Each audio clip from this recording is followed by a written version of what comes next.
Good evening, everyone, and welcome to the Adventist Information Network. I am Natalia Nancis. Tonight, we recap our main events for the month of June 2022. In our top stories, a father aged in Greece. To wheat or not to wheat? Journey through the Arches, GC 2022.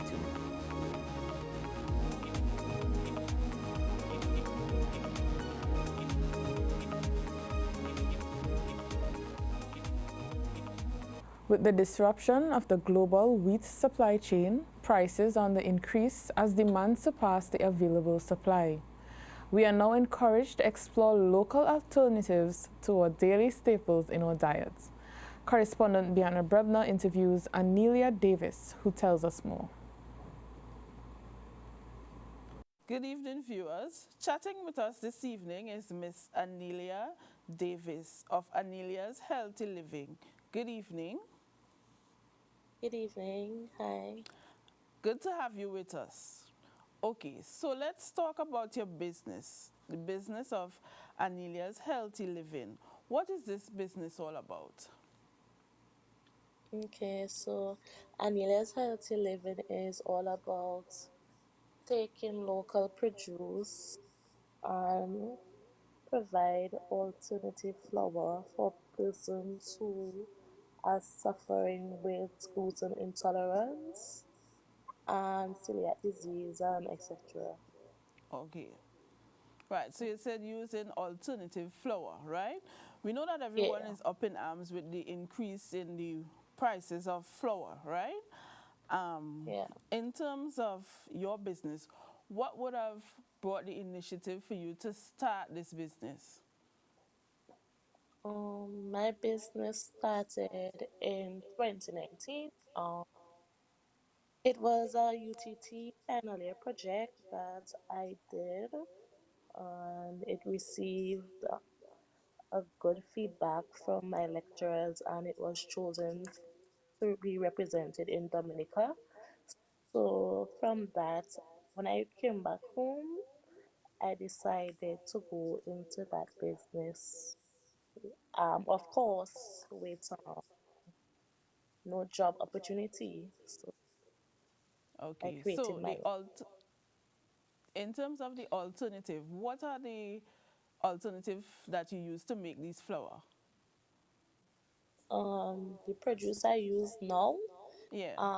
basically ground provision and plantain. So it's like dashing cassava, sweet potato, breadfruit as well. Yeah. All right. So in terms of the process of making this flour, how lengthy is the process? Is it easy? And how often do you do the production part of it? Mm. It's a tedious process because manually it's done. Most of my labor are done manually, so it takes a little while. Production is basically upon orders from like the supermarkets that I supply, Penny Savers, RT Moorshead, and Padco, Okay. and other people may order on a regular basis. So it's depending on order system to me. All right. So in terms of your customers, what's the response like in terms of purchasing the flour? It's a good response, basically.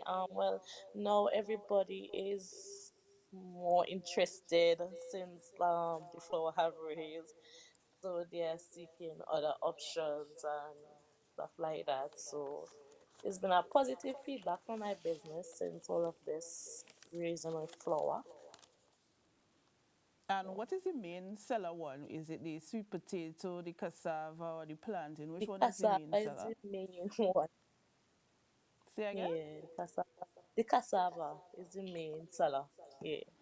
All right. So in terms of the cassava flour, right? You know, normally Mm-hmm. if it is that you have to make like roast bake, you will have to add more flour in order for it to get that fluffier texture. Is it that when we're using the ground provision in terms of the sweet potato, do you have to add a little of the wheat flour to it to make it, rise easier, or what's that process like?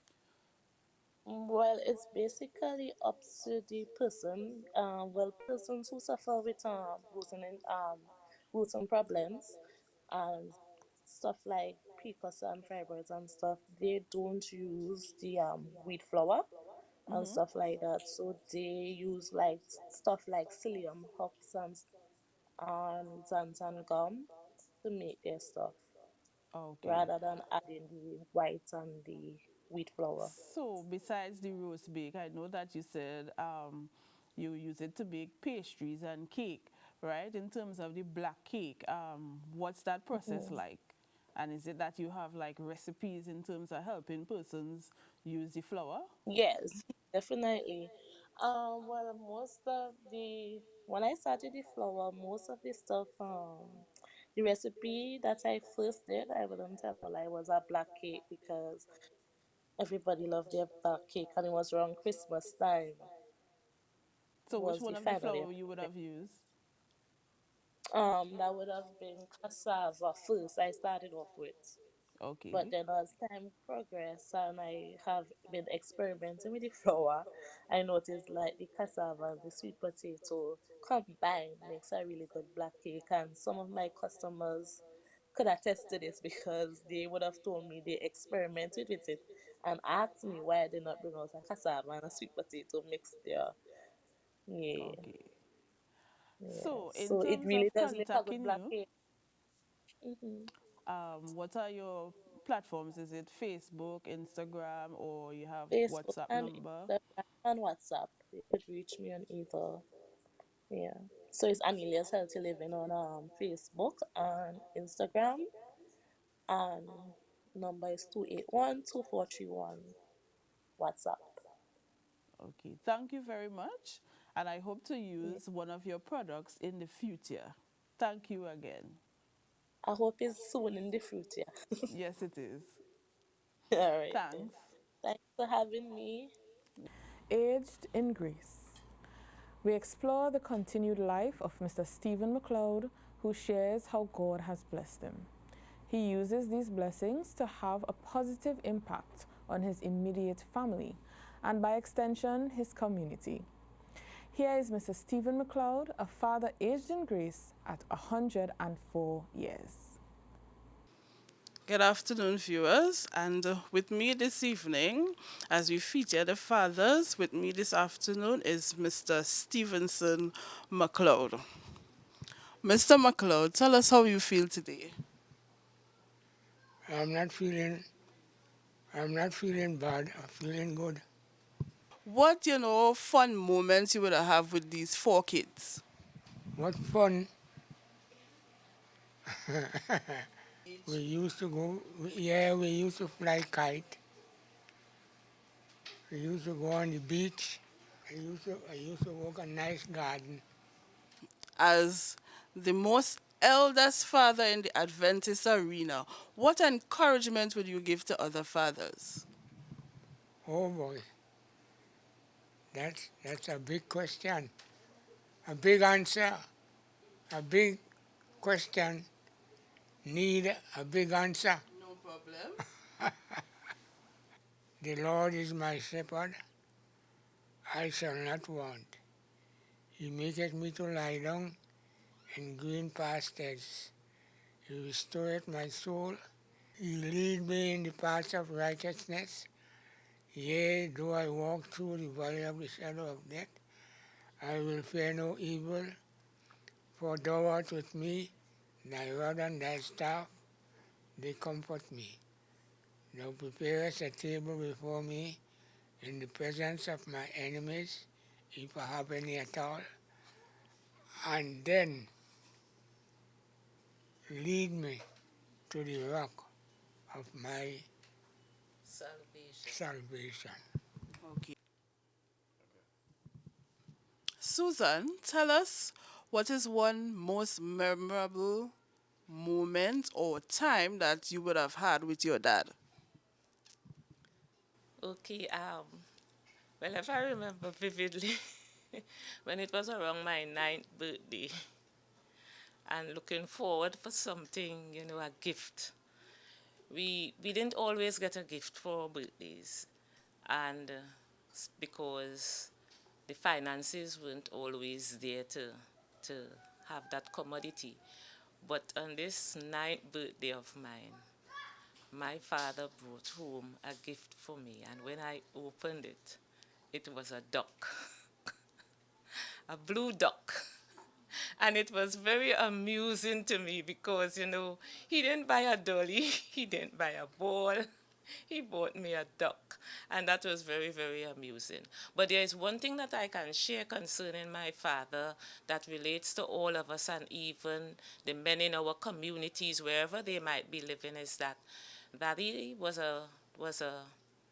very genuine when coming to home relations, and the influence that he showed. He never spent time out of the home wastefully. He was a man that you could count on to be in the family, to be at home with his children and his wife during the night hours. He wasn't out there liming away his time, and his wife had to be wondering where he was. And that, to me, is a very remarkable experience that spoke to my heart.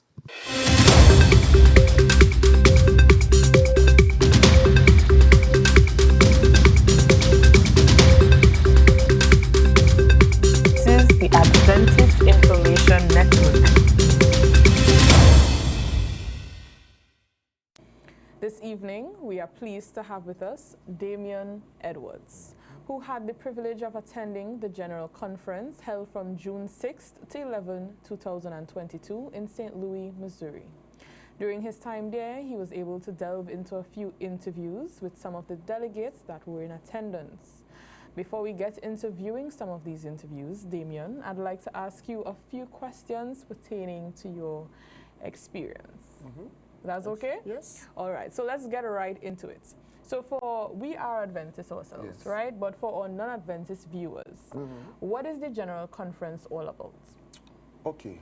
Well, the General Conference session or the General Conference, it's a body, and it is our, some may say, the highest organization. So, for example, in Tobago, we are a mission.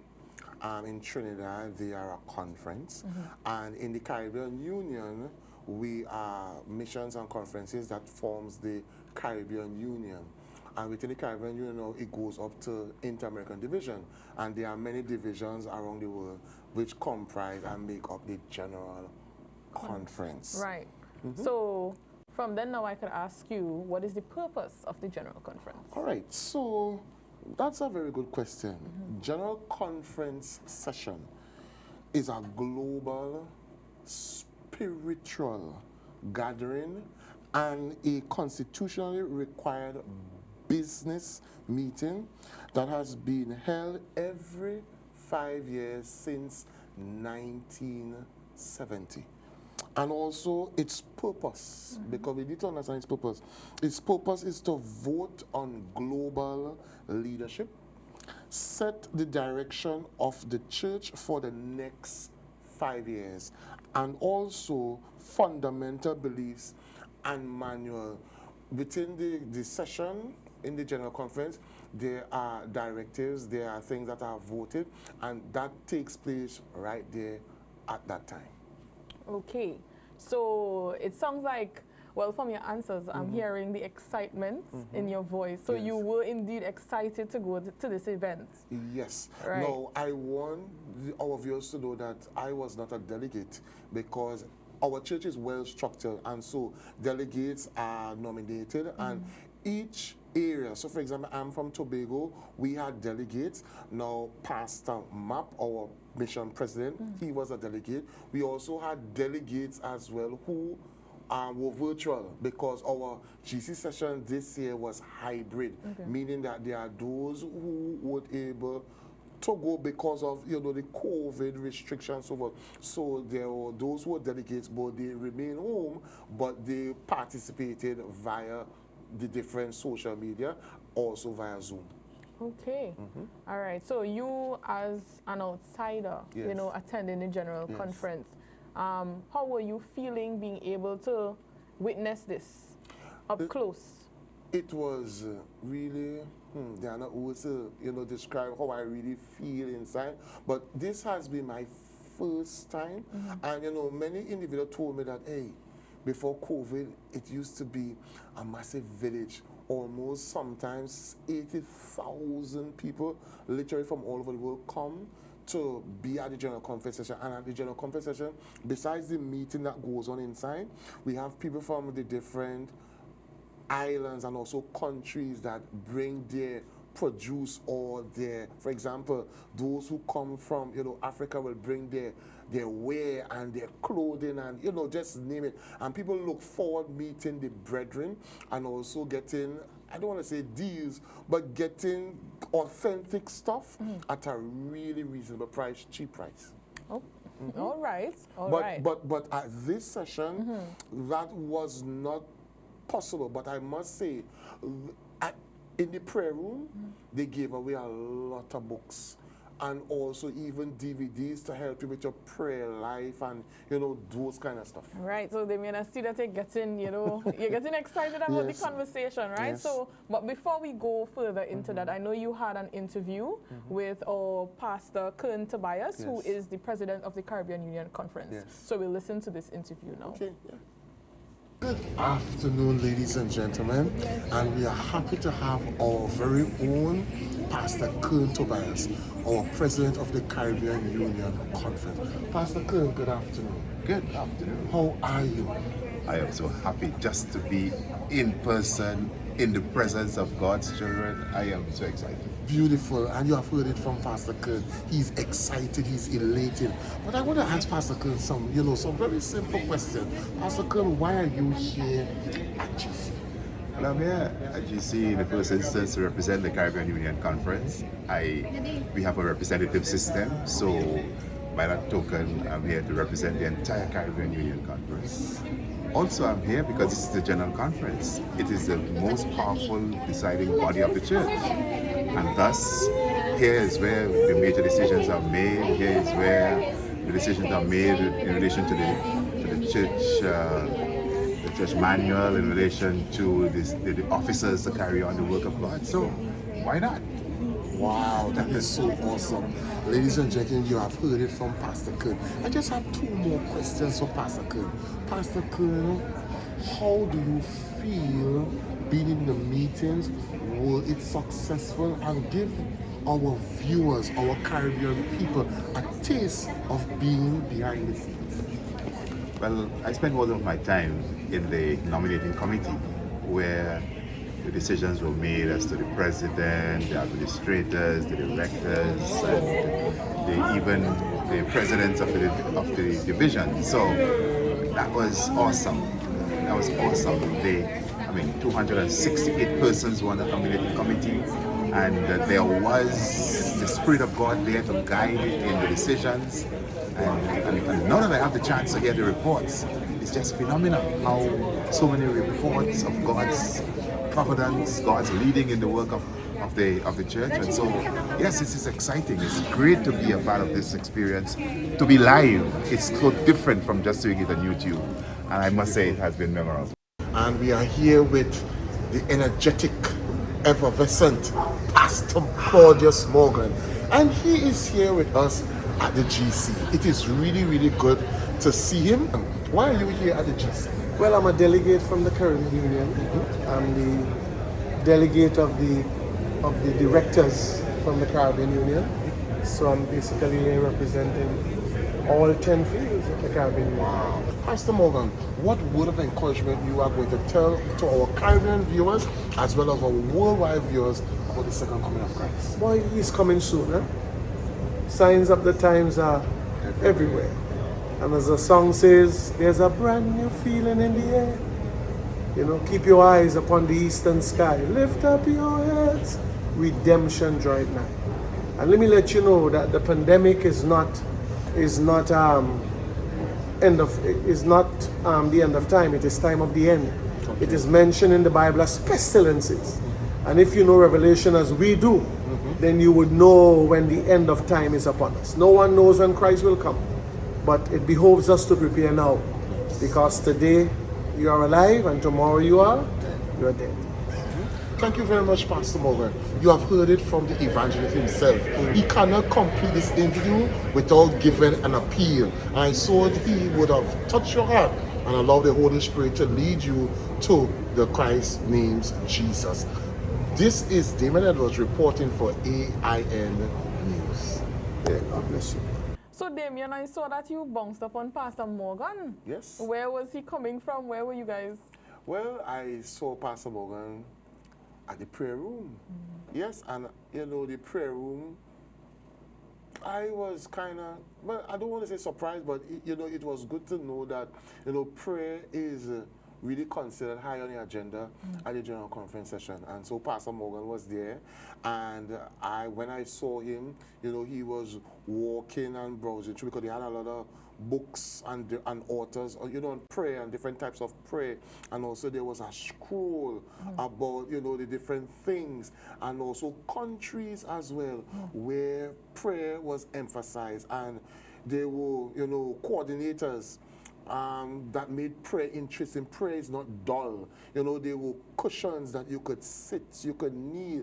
There were blankets that you could put on over your shoulder if you find the place was cold. So what they wanted to make sure that you enjoy and have a powerful prayer experience. Comfortable while speaking to God. Yes. Right, I understand. And as you mentioned, Pastor Morgan, I recognize that there was someone young just like you, youthful like you, a youth coordinator who, by the name of Gabriel, was at the prayer tent. Oh, okay. Prayer room, So okay, Gabriel as a youth, Yes. right?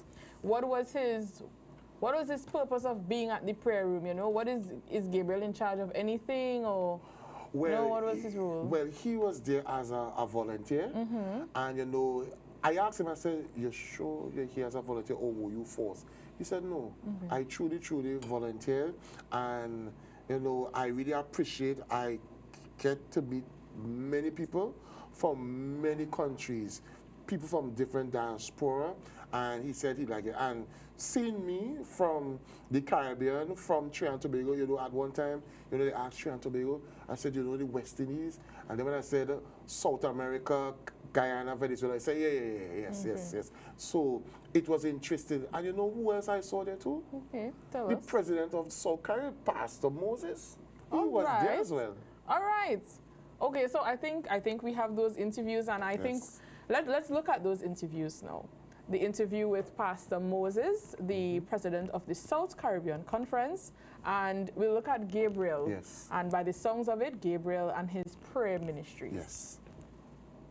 Hey, I just want to thank Brother Gabriel for being of good service. Talking to him, he's a youth that you can see. His title is Bonds and not Bond the movie. And so today we are going to really have an exciting time. We have in our background the sign Pray. And you could see people are coming in, getting themselves, getting the power of the Holy Spirit, and they're entering the prayer room. It is so awesome to find youth and young people who are interested in prayer. And so, Gabriel, what do you do? What do I do? Yes. Well, I personally am a missionary. Okay. I work in the prayer ministry with ASAP Ministries. Okay, what ASAP means? There's actually no definition for ASAP Ministries. Okay. What we are saying now, it's located in Berrien Springs, Michigan. Okay. ASAP Ministries, we just want to bring the second coming of Christ as soon as possible. Share the gospel around the world.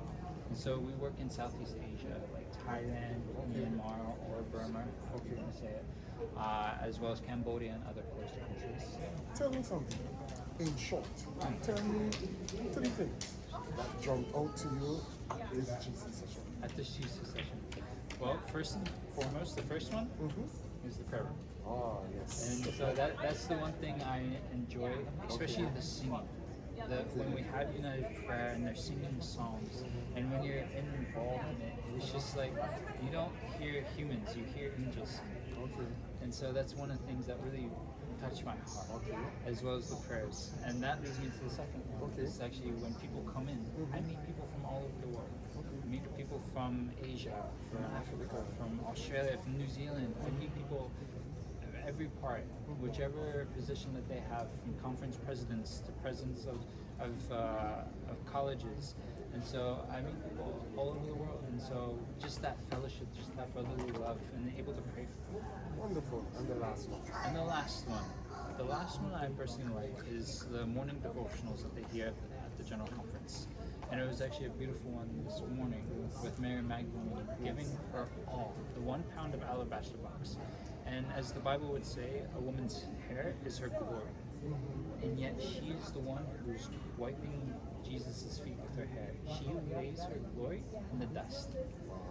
And so that's just like a beautiful reminder. It's just like, are we willing to lay everything down for Jesus?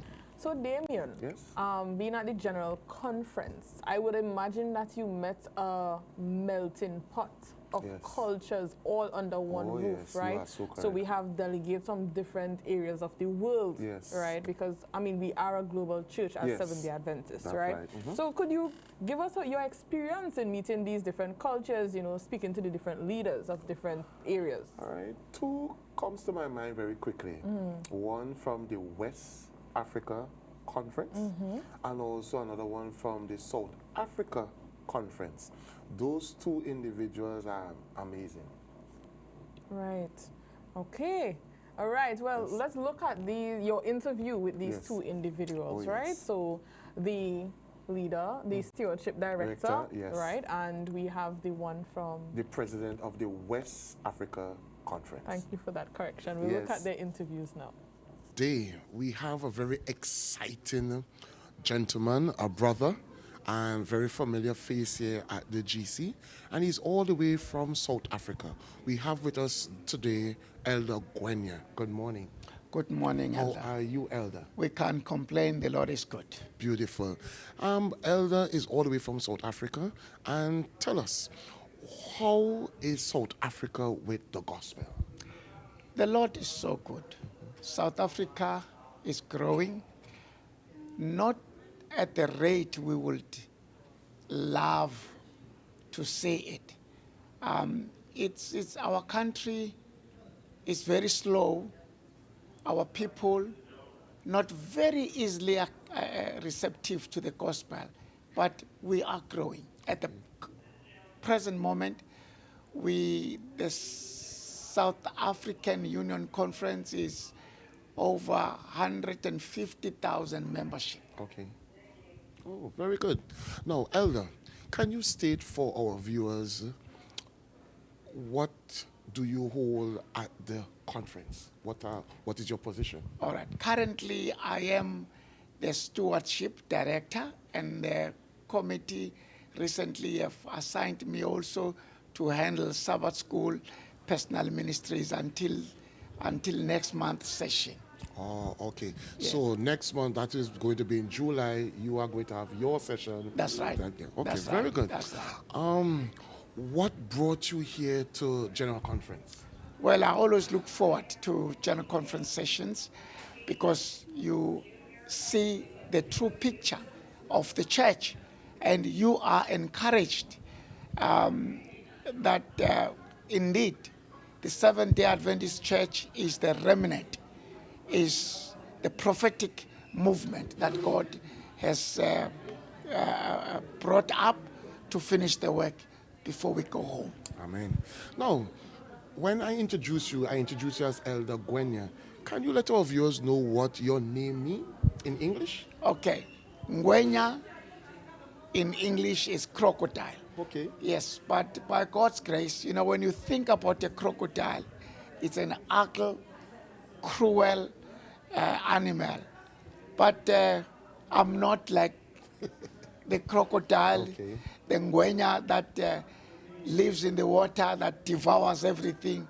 But by God's grace, I've been transformed. I'm now the crocodile that does not kill. I'm the crocodile that brings the people to the source of life, Jesus Christ, my Lord. Amen. Oh, I tell you, this interview is going to be a really, really interesting and excited one.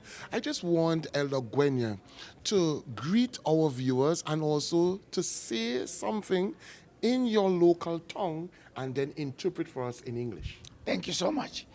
Sanbonani babugeli.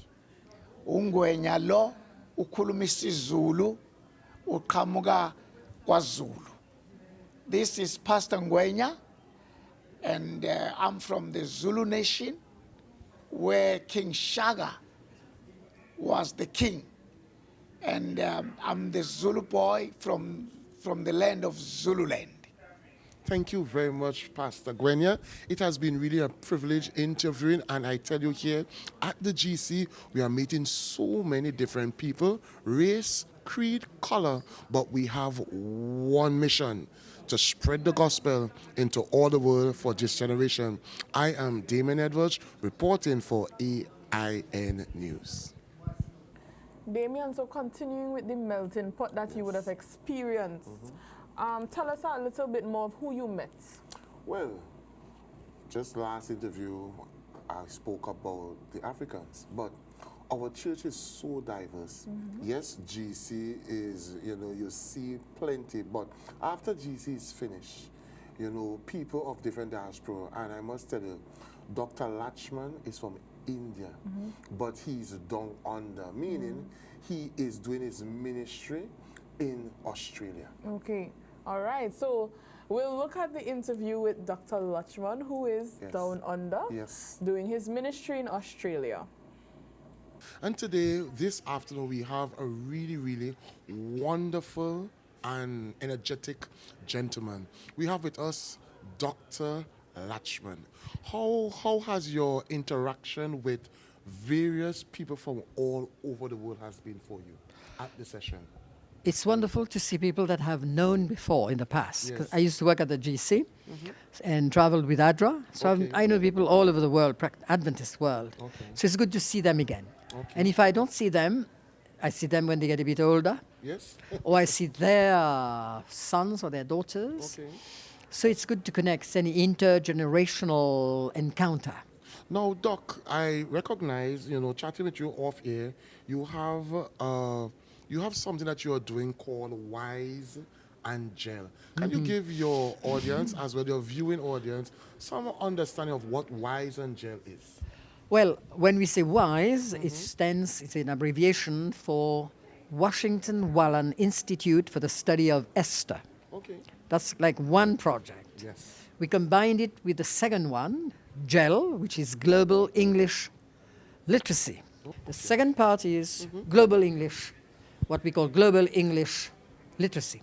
The idea is to teach 700 or 750 million illiterates of the world, mostly speaking 3,000 unwritten languages. They just speak, and those languages are not written.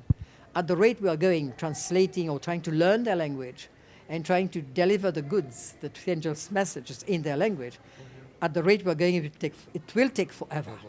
So we have decided that maybe it's time to do something else. So I invented this language, 400 words only. It's basic English.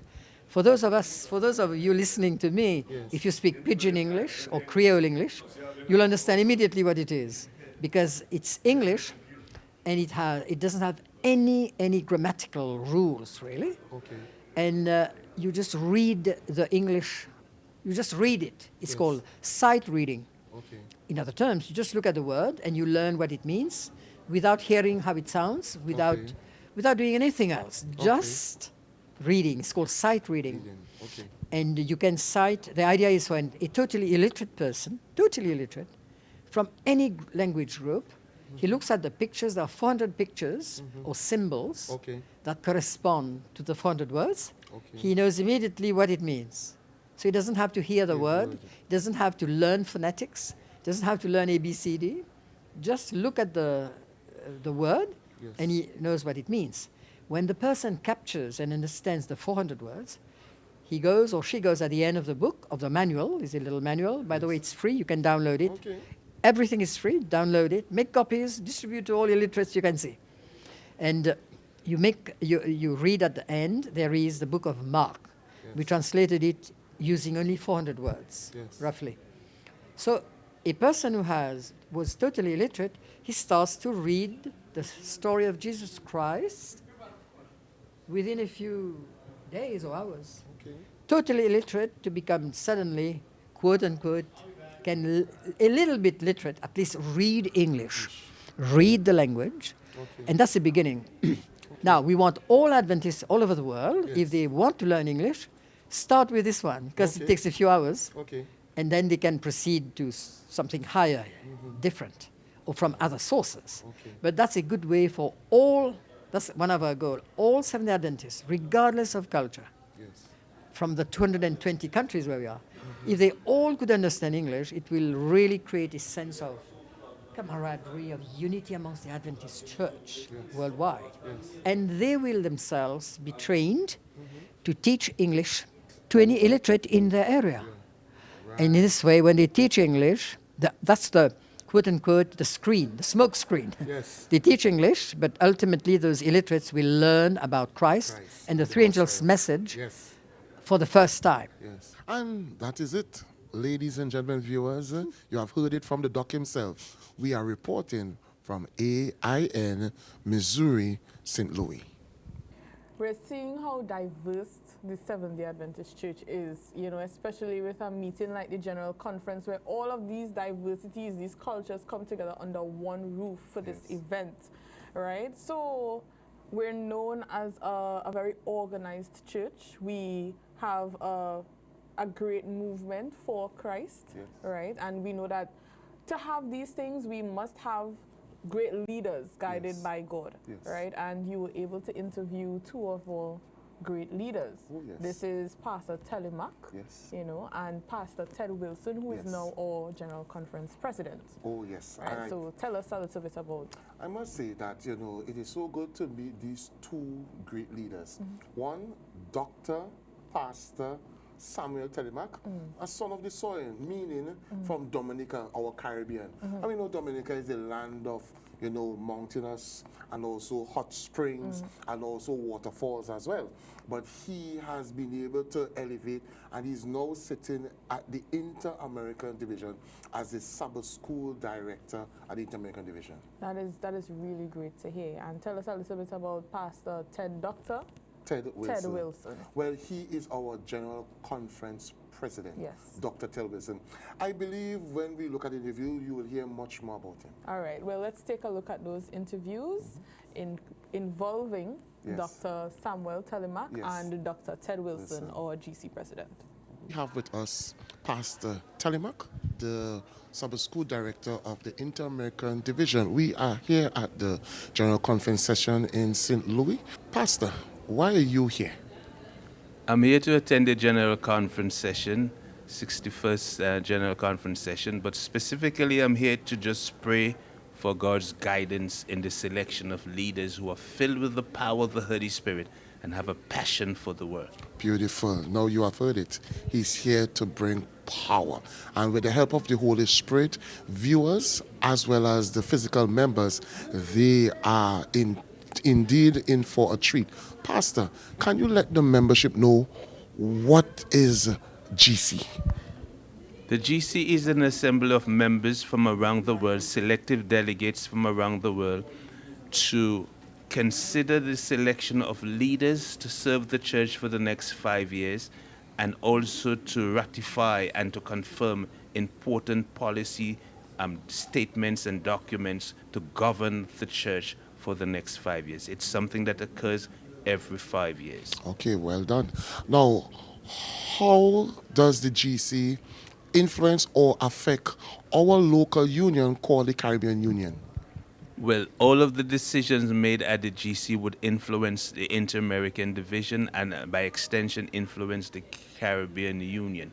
For example, decisions made on about the church manual, how the church is governed in the local churches, all of those decisions are made at the GC. So the decisions at the General Conference influence not only unions, but it influences how the church is governed at the local level. Okay. And one last question. Now, Pastor Telemac is the director of Sabbath School. What are the plans or what are in store for the church at large and especially we here in the Caribbean Union? Okay, we have just elected a new director for Sabbath School at the General Conference, Dr. Jim Howard. He was the associate previously, but now he's the director.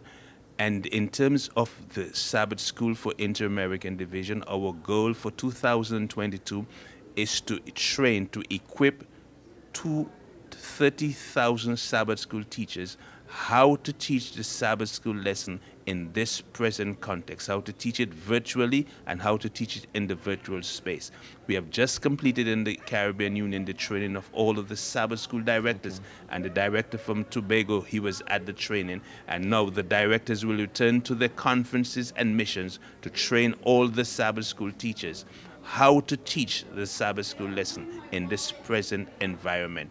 The church is changing rapidly. It will never return to just a physical space. It will always be a virtual church and a physical church. And how to combine and how to deal with the viewers in the virtual church as well as in those attending in the physical church is a very complex operation, and that requires new training, new enlightenment, new skills, new knowledge, and we have just equipped the Sabbath School directors in the Caribbean Union how to do this effectively. Okay, well done. All right, I would just like to just give Pastor Telemac, just about a minute and a half to just greet us here at, those of us who are viewing from the Union, as well as we have a wide diaspora. He's our local guy, and we are glad to know that he's here with us at GC. Well, it's a wonderful thing to serve the church at the different levels. And I want to encourage all of our young people who are here. There's a bright future for you in the church. Here is the principle of mobility in the church. Faithfulness to small things, God will entrust you with bigger things. Whatever you are called to do in your local church, do it to your best of your ability. Do it with all of your might. Do it with joy. Never consider any work of God too hard to do. If you're working at the conference, if you're working at the union or the local church, do it faithfully. And when you are faithful in small things, God will entrust you with bigger things. The Caribbean Union has a bright future, very talented people, lots of, as you could see, the delegate from Tobago, his name is Mop. He asks a lot of questions, and that's the result of our schools, educating our young people to think for themselves and to think critically. May God bless you and bless the Caribbean Union, bless the Tobago Mission as they forge ahead in a new perspective with a new vision for the church in the Caribbean Union. Ladies and gentlemen, you have heard it here first from AIN. We thank Pastor Telemac for his interview. Signing on from here now. And we have the honor, and it's my privilege to have with us our president of the General Conference, Elder Ted Wilson. Good day, sir. Thank you so much. It's really an honor and a privilege to do an interview with such a humble servant of God. I just want to ask the elder, the pastor, and our president a couple questions. Pastor, how has it been for you at this 61st General Conference session? Well, first of all, let me say what a privilege it is to be with you and to be thinking about our dear believers in Tobago, Trinidad, and elsewhere in the Caribbean. This particular General Conference session has been a very complex one because of the pandemic. Yes. And we added in the opportunity for delegates to connect virtually. Yes. That has complicated things greatly, but actually God has blessed wonderfully. Yes. And there has been cooperation, involvement in that. There are probably about 600-700 delegates connected that way, and about almost 1,900 on site here in St. Louis. Even though we've had all these complications and the challenges and the pandemic that's come and travel restrictions and visa problems or whatever, I see a very positive mission-focused spirit here. And I praise God for that, because that's why we're here, to finish God's work through the Holy Spirit's power. And it's just such a privilege to be part of it. Well done. Now, I must say, just before the session started, I saw Elder Wilson having a crusade. I just want to ask him, how was that for him just before the start of this General Conference session? I think it was one of the best things I could have ever done, because it prepared me for the session in a spiritual way that you could hardly find a better way to preach those messages every night, the precious three angels' messages, the messages of Christ soon coming, in Indianapolis. That's where it was. And we held it there because we had planned some years ago, when our General Conference session was going to be in Indianapolis in 2020, but got delayed and then delayed again. Finally, we had to move to St. Louis. Our church members in Indianapolis were very deflated and discouraged because they were hoping for the General Conference session to be there and the evangelistic outreach. So we worked with the Lake Union and the Indiana Conference, the Lake Region Conference, and I committed to going to Indianapolis even though we weren't going to have GC session there.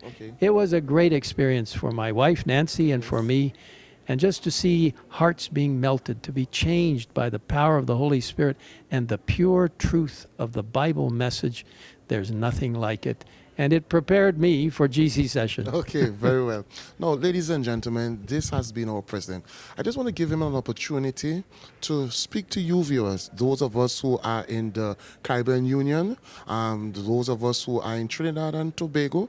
And, just before we came on air, he wished he could be in Tobago. If I may be given this opportunity to just say a phrase from our Chief Secretary, the greatest little island on the planet.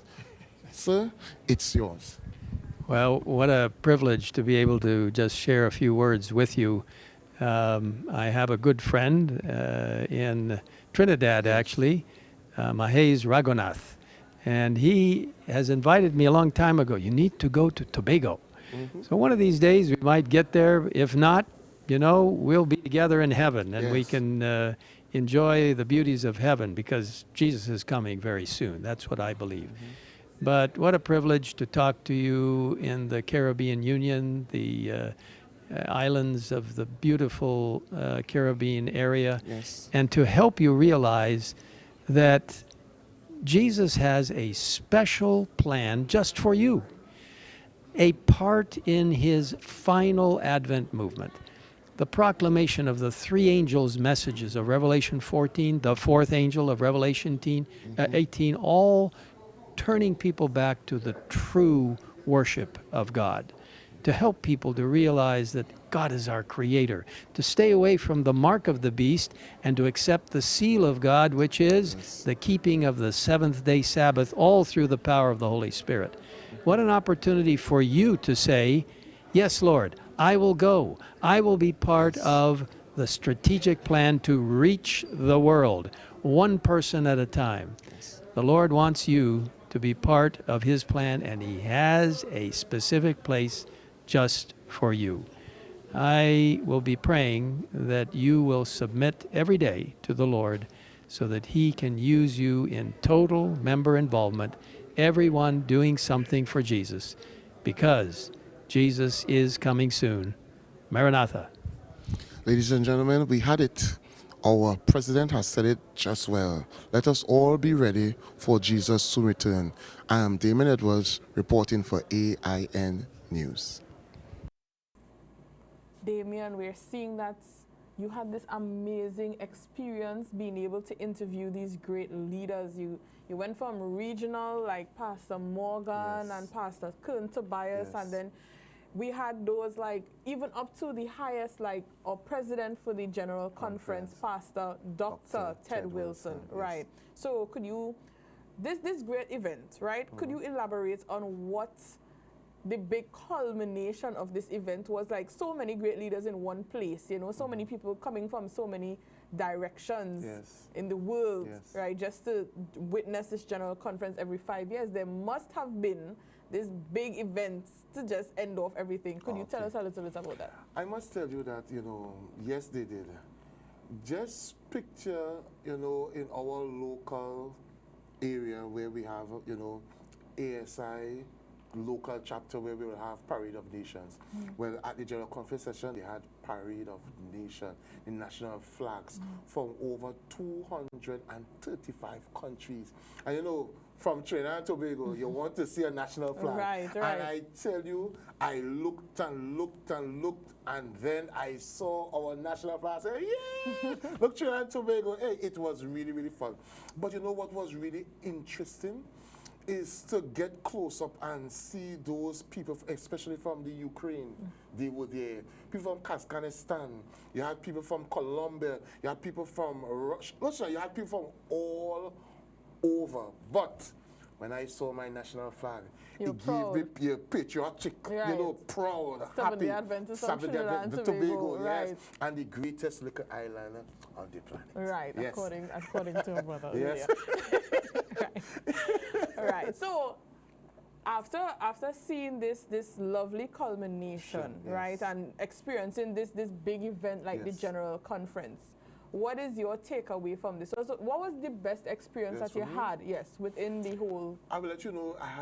I had many, but I will highlight these two. At the General Conference session, the culmination, the closing of the afternoon of the 11th, they brought in some individuals who witness in a very unique way. In Tobago, we have Elder Philip who witnessed at Backhill to the guys on the block and those kind of things. We have these individuals who ride bicycles, and they have on their bike suits and that kind of thing. And from all over the world, you have the leader from Australia, you have people from Vietnam, and they ride their bike and they give out valuable literature, great controversy, the Bible, steps to Christ, and people welcome it. At first, they thought that people would not take the book, but to their amazement, they took the book. And when they came to the General Conference session in Missouri, they rode. They literally rode their bikes and came into the session in their suit, and everybody was clapping. That was one. So it wasn't just an in-house event. You all actually had a form of evangelism while at the General Conference. All right. In addition to that, when I came to the session, when I went to my hotel, I went with a taxi. And then after that, I called the taxi cab, and they sent this particular taxi. This guy is from Senegal, and we became friends. But everybody know me. I always want to witness and tell them about the love of Christ and tell them about Adventism. And just the way how the taxi driver reached out to me, he was very mannerly. And because we have the same, color skin, I heard his dialect. I said, which part of Africa you're from? He told me he's from Senegal. And he told me why he came here and that kind of stuff. And then I went home, and then the next day I called him, and he came and picked me up. There was a day when I called, he couldn't because he retired to bed very early. That time I left the convention center by 11 p.m. that night. And I remember the last morning to the session, I was asking, what do you think about Adventists? He said, at first I didn't know, but I saw some signs, because if it's one thing, our church is organized, so they had banners, so you could have known that there is something big in St. Louis. And he said, I observed that you all are mannerly. I said, what do you mean by mannerly? Most time when you have big sessions like this, and depending on what the session is about, there's always some kind of activity of fighting and so forth. But he did not witness none of those. None. And he said, hey, you all have to be a very unique group of people. I believe I will leave it right there. For those who want to go to a JC session for their lifetime, must experience it. So you personally were able to have your form of evangelism, with this one taxi driver. Yes. All right. Okay. So what would you encourage someone, to make this trip to the General Conference something that they must do in this lifetime? Yes, I will. And I am looking at one right now. I will encourage you. So go to the General Conference one of these days. All right, so I'll try my best to go to the General Conference in this lifetime. Yes. All right, so thank you, Damien, for being here with us. Thank you for sharing your experience at the General Conference. It sounded so spectacular. I didn't have to speculate, if it was exciting or not, because I can tell from your demeanor especially that it was a very exciting experience for you. So thank you so much for being here with us. You're most welcome.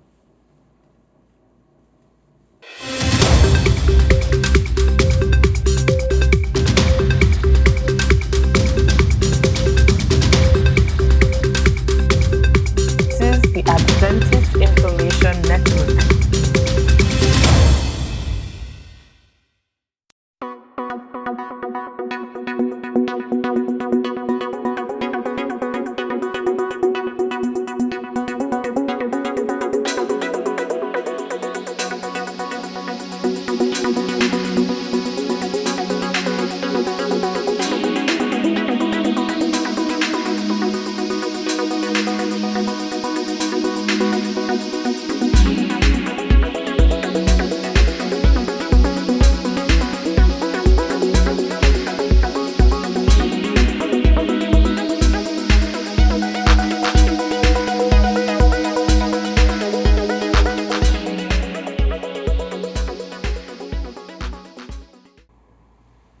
Thank you for joining us on the Adventist Information Network.